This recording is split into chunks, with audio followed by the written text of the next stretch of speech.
Hey guys, तो आज के इस वीडियो में हम देखेंगे डी फार्मा का जो लास्ट सब्जेक्ट बचा था मोस्ट इम्पॉर्टेंट क्वेश्चन का, वो हमारा क्या था, HAP, human anatomy and physiology. तो आज इस सब्जेक्ट से रिलेटेड जितने भी इंपॉर्टेंट क्वेश्चन है एग्जाम पॉइंट ऑफ व्यू से, तो उसके बारे में हम डिस्कस करेंगे। ठीक है, तो चलिए हम वीडियो स्टार्ट करते हैं डायरेक्टली। देखते हैं इसमें क्वेश्चन नंबर 1 जो है, देखिए क्या कह रहा है कि define anatomy and physiology. Subject का नाम ही है जो ह्यूमन एनाटॉमी एंड फिजियोलॉजी है, उसी को डिफाइन करना है। इसमें कुछ नहीं करना है। डिफाइन करने का मतलब है कि आप 3 से 4 क्वेश्चन में 3 से 4 लाइन में आप उसको डिफाइन कर दीजिए। ठीक है, इसके बाद दूसरा क्वेश्चन है हमारा, right scope of anatomy and physiology, यानी एनाटॉमी का और फिजियोलॉजी का कौन सा स्कोप है, क्या स्कोप है, कहाँ यूज होता है, उसके बारे में डिस्कस करना है। ठीक है, अब आप ये तो जो क्वेश्चन है ये आगे भी बहुत इंपॉर्टेंट है, क्योंकि ये लॉन्ग क्वेश्चन में कंबाइन करके पूछा जाता है। ठीक, इसके बाद हमारा क्वेश्चन नंबर 3 है, draw structure of cell and write its function. ये सेल के बारे में आई थिंक जो मेडिकल लाइन से हैं, जो बायो पढ़े हैं, उनको आना ही चाहिए, क्योंकि ये आप जब 8th क्लास में रहते हैं, 9th में रहते हैं, तभी से ये पढ़ाया जाता है। यानी उसका स्ट्रक्चर क्या है, उसका डायग्राम क्या है, उसको डायग्राम बनाइए और उसके पार्ट्स के बारे में जानिए, और जब आप पार्ट्स के बारे में जान जाएंगे तो उसका यूज, उसका फंक्शन भी आप जान जाएंगे। ठीक है, और उसके बाद हमारा question number 4, what is connective tissue. Tissue अलग अलग टाइप के होते हैं, कौन कौन से टिश्यू होते हैं वो बाद में डिस्कस करेंगे, लेकिन फिलहाल अभी है कनेक्टिव टिश्यू। तो कनेक्टिव टिश्यू क्या होता है उसके बारे में डिस्कस करना है। ये देखिए, ये जो है शॉर्ट क्वेश्चन है, मतलब मैं तो एक साथ सारा कंबाइन करके बता रहा हूँ, लेकिन आप इसको रिमेंबर रखिए, याद रखिए हमेशा। ठीक, उसके बाद है define immune system. Immune system क्या है उसको डिफाइन कीजिए, और ये बहुत ही इंपॉर्टेंट है। इम्यून सिस्टम के ऊपर आपको 10 नंबर वाले क्वेश्चन भी बनते हैं। ठीक है, उसके बाद हमारा है question number 6, name the different blood group, यानी ब्लड ग्रुप कौन कौन से हैं, खाली उसका नेमिंग करना है, मतलब कितने टाइप के होते हैं। ठीक है, अब इसमें ये क्वेश्चन और पूछ सकता है कि डिफाइन, मतलब इसके बारे में आप डिटेल से लिखिए, तो वो भी आप लिख सकते हैं, लेकिन फिलहाल यहाँ पे जो पूछा है कि खाली उसका नाम लिखना है। ठीक है, तो लिस्ट कर दीजिए उसके नाम को, कौन कौन से टाइप के ब्लड होते हैं। ठीक है, तो गाइस इसके बाद जो हमारा क्वेश्चन नंबर 7 है वो बहुत ही इंपॉर्टेंट है। क्यों? क्योंकि मैंने क्या किया, क्वेश्चन नंबर 7 में जितने भी एचएपी से वो क्वेश्चन पूछे जाते हैं, जो जिसमें कहता है ड्रॉ डायग्राम या ड्रॉ स्ट्रक्चर बनाना है, उसको एक साथ मैंने रख दिया है। देखिए क्या क्या पूछ सकता है इसमें, draw a labelled diagram of following. अब इसमें से किसी एक को भी पूछ सकता है, लेकिन अक्सर क्या होता है 2 नंबर में पूछेगा तो किसी एक के बारे में बोलेगा, उसका डायग्राम बनाइए और उसकी नेमिंग कीजिए। लेकिन जब 10 नंबर में पूछेगा तो क्या करेगा, उसके फंक्शन के बारे में भी लिखना पड़ेगा। ठीक है, उसके पार्ट्स के बारे में अलग अलग लिखना पड़ेगा।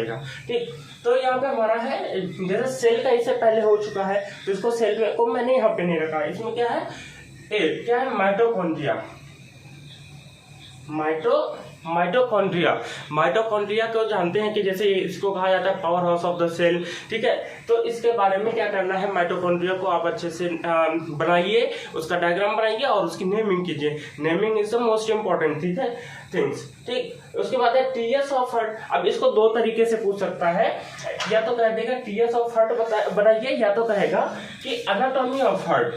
टीएस क्या होता है, टीएस जो होता है ट्रांसवर्स सेक्शन होता है, यानी बीच में से, जैसे हार्ट है, हार्ट को बीच में से काट दीजिए तो वो पार्ट पूरा दिखता है, उसी को कहते हैं टीएस सेक्शन। ठीक है, तो इसको कह सकता है टीएस ऑफ हार्ट बनाइए, या तो फिर एनाटॉमी ऑफ हार्ट बनाइए। अब उसमें बनाने के बाद उसका नेमिंग करना बहुत ही इंपॉर्टेंट होता है। आप डायग्राम भले ही रफली बना दीजिए, लेकिन जो इंपॉर्टेंट क्या है कि नेमिंग उसका बहुत ही अच्छे से कीजिए। ठीक है, उसके बाद हमारा है सी, respiratory system.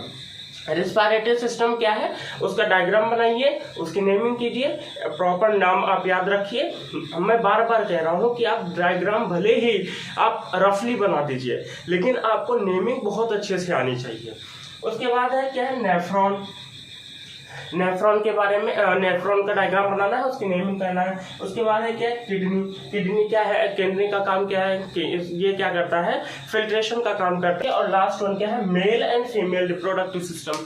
Male and female reproductive mostly cases में ऐसा होता है कि इसमें से कोई एक, चाहे मेल का पूछेगा चाहे फीमेल का, पूछता जरूर है, ठीक है। तो आप जितने, देखिए आपको ज्यादा स्ट्रक्चर के बारे में पढ़ने की कोई जरूरत नहीं है, आप इसमें से जितना मैंने बताया है आप उतना पढ़िए। गारंटी है कि आप इसी में से वो क्वेश्चन आता है जिसमें डायग्राम बनाना होगा, ठीक है। इसके बाद जो हमारा है क्वेश्चन नंबर 8, ठीक है। क्वेश्चन नंबर 8 जो है क्या है, डिफाइन स्प्लीन। देखिए बोर्ड पे ध्यान दीजिए, क्या कह रहा है, define spleen and write its function of spleen. मतलब कह रहा है कि स्प्लीन क्या है, स्प्लीन को डिफाइन कीजिए। स्प्लीन को डिफाइन करने के बाद कह रहा है कि उसका फंक्शन क्या है। आगे स्प्लीन जो है उसको डिफाइन करने के बाद उसका जो काम है, यानी स्प्लीन क्या करता है, उसके बारे में लिखना होगा, ठीक। उसके बाद हमारा है क्वेश्चन नंबर 9। क्वेश्चन नंबर 9 में है कि व्हाट इज टेस्टोस्टेरोन। क्या ये क्या है, सेक्सुअल हार्मोन है, तो इसके बारे में लिखना होगा। 2 से 3 लाइन या 4 लाइन में लिख दीजिए, ठीक है। उसके बाद है हमारा क्वेश्चन नंबर 10। ये क्वेश्चन नंबर 10 कह रहा है write function of gall bladder, यानी गॉल ब्लैडर का काम क्या है हमारी बॉडी में, उसको उसके बारे में लिखना होगा, ठीक। उसके बाद हमारा है क्वेश्चन नंबर 11। क्वेश्चन नंबर 11 क्या है, right the physiology of urine formation. देखिए इसमें 2 क्वेश्चन को एक साथ मैंने कंबाइंड कर दिया है, अलग अलग अक्सर पूछता है, ठीक है, एक साथ कभी नहीं पूछेगा इनको। तो ये क्या है, right the physiology of urine formation, और क्या पूछ सकता है, ब्लड फॉर्मेशन, यानी यूरिन फॉर्मेशन और ब्लड फॉर्मेशन का फिजियोलॉजी क्या है, ठीक है, उसके बारे में डिटेल से लिखना होगा।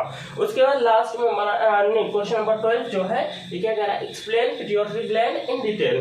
पिट्यूटरी ग्लैंड जो है उसके बारे में डिटेल से लिखना है। अगर खाली यहाँ पूछा रहता है, बोला रहता है कि डिफाइन पिट्यूटरी ग्लैंड या व्हाट इज पिट्यूटरी ग्लैंड, तो इसमें क्या लिखना है, 2 से 3 लाइन, 4 लाइन, 5 लाइन में आप कवर कर सकते थे। लेकिन यहाँ पे कहा है कि इन डिटेल, यानी डिटेल में लिखना होगा, यानी 3 से 4 नंबर का होगा या 5 नंबर का होगा, तो इसमें डिटेल ज्यादा लिखनी होगी, ठीक। तो इसके बाद क्वेश्चन नंबर हमारा 13 है। क्वेश्चन नंबर 13 में क्या है कि कह रहा है right the function of liver in detail, यानी लीवर का क्या काम है, फंक्शन में होता है काम, तो उसका क्या क्या काम है उसके बारे में डिटेल से लिखना होगा। उसके बाद हमारा है क्वेश्चन नंबर 14। क्वेश्चन नंबर 14 में देखिए दो क्वेश्चन एक साथ कंबाइंड करके लिखा गया है। ये क्या कह रहा है कि डिस्क्राइब द ब्लड कंपोजिशन, पहला क्वेश्चन हो गया। दूसरा question and also describe mechanism of blood clotting in detail, ठीक है। पहला क्वेश्चन क्या है, कंपोजिशन ऑफ ब्लड, यानी ब्लड का कंपोजिशन क्या है, क्या कितने टाइप अलग अलग हैं, जैसे WBC, RBC और ये सब होते हैं उसके अंदर, तो उसके बारे में डिटेल से लिखना होगा, उसका क्या क्या कंपोजिशन है, ठीक है। उसके बाद इसका मैकेनिज्म क्या है, यानी मैकेनिज्म किसका पूछा, ब्लड क्लॉटिंग का, यानी ब्लड क्लॉट कैसे होता है उसके बारे में डिटेल से लिखना है, ठीक। और लास्ट क्वेश्चन नंबर 15 है कि राइट अबाउट एपिथेलियल टिश्यू। देखिए इससे पहले हमने बताया था कनेक्टिव टिश्यू के बारे में था, और यहाँ पे पूछ रहा है एपिथेलियल टिश्यू, लेकिन डिटेल में पूछ रहा है, यानी ये 2 से 3 नंबर में 2 से 3 नंबर से ज्यादा ही पूछा जाएगा, 4 नंबर या 5 नंबर में क्वेश्चन पूछा जाता है, ठीक है। तो यहाँ पे लिखना होगा कि आपको जब भी ऐसा कोई क्वेश्चन आए तो आप सबसे पहले उसका डायग्राम बनाइए, एपिथेलियल टिश्यू को डिफाइन कीजिए, डिफाइन करने के बाद उसका डायग्राम बनाइए, उसके पार्ट्स के बारे में लिखिए, और जो भी है उसके पार्ट्स के काम लिख दीजिए, ठीक है। उसके बाद है क्वेश्चन नंबर 16। इसमें क्या कह रहा है, explain the physiology of digestion.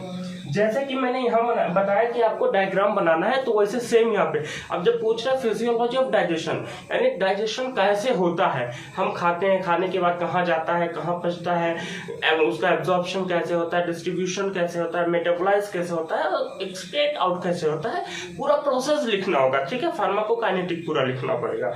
तो इसमें सबसे पहले आप क्या काम कीजिए कि उसको डिफाइन कीजिए डाइजेशन को, फिर उसके बाद उसका डायग्राम बनाइए, डाइजेस्टिव सिस्टम का पूरा डायग्राम बनाइए, उसके पार्ट्स लिखिए और उसके बारे में आप एक्सप्लेन करते चले जाइए, ठीक है। इसके बाद हमारा क्वेश्चन नंबर 17 जो है वो क्या कह रहा है कि name various types of skeletal. देखिए इसमें दो क्वेश्चन क्या है, है तो एक ही क्वेश्चन लेकिन दो तरीके से पूछा है। इसमें क्या कह रहा है कि टाइप ऑफ स्केलेटल, यानी स्केलेटल की कितने टाइप हैं उसके बारे में लिखना है। दूसरा इसमें क्या है, एंड देयर फंक्शन, यानी जो भी जितने टाइप के हमारे स्केलेटल है उसका जो फंक्शन है उसको भी साथ में लिखना है। उसके बाद हमारा क्वेश्चन नंबर 18, डिफाइन होम्योस्टेसिस। ये 2 से 3 नंबर का क्वेश्चन है, तो या 1 नंबर में भी पूछ सकता है, तो आप होम्योस्टेसिस को 2 से 3 लाइन में आप आराम से लिख सकते हैं। उसके बाद पूछा है ब्लड कोएगुलेशन। इसमें जो क्वेश्चन था इससे पहले वाले में वो था ब्लड क्लॉटिंग, और ये जो है ब्लड कोएगुलेशन, ठीक है। और इसके बाद हमारा क्या है क्वेश्चन नंबर 20, ये इसमें कह रहा है what is RH factor. RH factor में आया हो आप सबने सुना होगा। और इसके बाद हमारा क्वेश्चन नंबर 21, इसमें क्या कह रहा है, डिस्कस अबाउट रिफ्लेक्स एक्शन, यानी रिफ्लेक्स एक्शन क्या है उसके बारे में आप डिस्कस कीजिए, ठीक। तो इसके बाद हमारा क्वेश्चन नंबर 22 है। इसमें देखिए 2 क्वेश्चन है, क्या है, क्लासिफिकेशन ऑफ टिश्यू, या तो पूछेगा क्लासिफिकेशन ऑफ टिश्यू लिखिए या क्लासिफिकेशन ऑफ जॉइंट, यानी इनका जो भी क्लासिफिकेशन हो आप उसके बारे में लिखिए। फिर उसके बाद क्वेश्चन नंबर 23, इसमें क्या है, डिफरेंस लिखना है किसके बीच में, sympathetic and parasympathetic of NS, यानी नर्वस सिस्टम, यानी पैरासिम्पैथेटिक और sympathetic and parasympathetic nervous system क्या है उसके बीच में क्या लिखना है, डिफरेंस लिखना है, ठीक है। और क्वेश्चन नंबर 24 है ओरिजिन एंड फंक्शन, देखिए origin and function of cranial nerve and spinal nerve, यानी क्रेनियल नर्व का ओरिजिन क्या है, क्रेनियल नर्व का फंक्शन क्या है उसके बारे में लिखना है। फिर दूसरा क्या है, स्पाइनल नर्व, यानी स्पाइनल नर्व का ओरिजिन क्या है और उसका फंक्शन क्या है उसके बारे में लिखना होगा, ठीक। उसके बाद है क्वेश्चन नंबर 25 में लिखा है right about conducting system of heart. देखिए आपने नोटिस किया होगा तो हार्ट के बारे में बहुत सा क्वेश्चन आया है, तो यानी आप एक बार हार्ट सिस्टम को पूरा पढ़ लेते हैं, ठीक है, कार्डियोवैस्कुलर सिस्टम आप पढ़ लेते हैं तो आपके लिए बहुत इजी हो जाएगा। आपको 3 से 4 क्वेश्चन पेपर में मिल सकते हैं, तो आप इसको हाईलाइट करके आप अच्छे से पढ़िए, ठीक। इसके बाद हमारा क्वेश्चन नंबर 26 है। 26 में क्या कह रहा है, शॉर्ट नोट ऑन, क्या शॉर्ट नोट ऑन, यानी इसमें देखिए 3 क्वेश्चन दिया हुआ है, अब एक साथ पूछ सकता है। अब फॉर एग्जांपल ये 6 नंबर में पूछ लिया, ठीक है, ये 6 नंबर में पूछ लिया तो क्या करेगा, 2 नंबर का ये, 2 नंबर का ये, 2 नंबर का ये, ऐसे करके अलग अलग रहता है, इसका काउंटिंग होती है नंबरिंग की, ठीक है। तो इसमें क्या क्या कि शॉर्ट नोट लिखना है किसके ऊपर, ग्लूकोमा, हाइपरटेंशन और ब्लड प्रेशर, ठीक है। ग्लूकोमा कौन सी डिसीज है उसके बारे में डिस्कस करना होगा, जैसे ये ग्लूकोमा जो है आंखों की डिसीज है, ठीक है। उसके बाद है हाइपरटेंशन, यानी हाइपरटेंशन क्या है उसके बारे में लिखना है। और ये क्या है, ब्लड प्रेशर, जब भी देखिए हाइपरटेंशन होता है आदमी तो उसमें ब्लड प्रेशर बढ़ता है, तो यानी अगर ये कोरिलेट करके लिखेंगे तो इसमें दोनों भी इजी पड़ जाता है, ठीक। उसके बाद हमारा लास्ट क्वेश्चन है 27। इसमें देखिए एक साथ मैंने सारा का सारा लिख दिया, ये कह रहा है फुल फॉर्म लिखना है। पेपर में 1 नंबर वाले क्वेश्चन में आ सकता है या मल्टीपल चॉइस क्वेश्चन अगर आता है तो उसमें भी पूछ सकता है, ठीक है, अकॉर्डिंग टू न्यू सिलेबस के। तो इसमें क्या है कि आरबीसी, यानी आरबीसी का फुल फॉर्म क्या है, WBC, CBC, NS, PNS, CNS और जीआईटी, इनका फुल फॉर्म क्या है, ठीक है। इसके बारे में एक लाइन में फुल फॉर्म हो जाता है तो उसको फुल फॉर्म को आप लिख सकते हैं, ठीक है। अब मैं ऐसे बोल दे रहा हूँ, आरबीसी मतलब रेड ब्लड सेल, इसका फुल फॉर्म तो क्या है, आर से रेड, बी से ब्लड, सी से सेल। उसके बाद डब्ल्यूबीसी क्या है, ये है व्हाइट ब्लड सेल। सीबीसी है क्या है, कंप्लीट ब्लड चेकअप। एएनएस क्या है, ऑटोनॉमिक नर्वस सिस्टम। पीएनएस क्या है, पेरिफेरल नर्वस सिस्टम।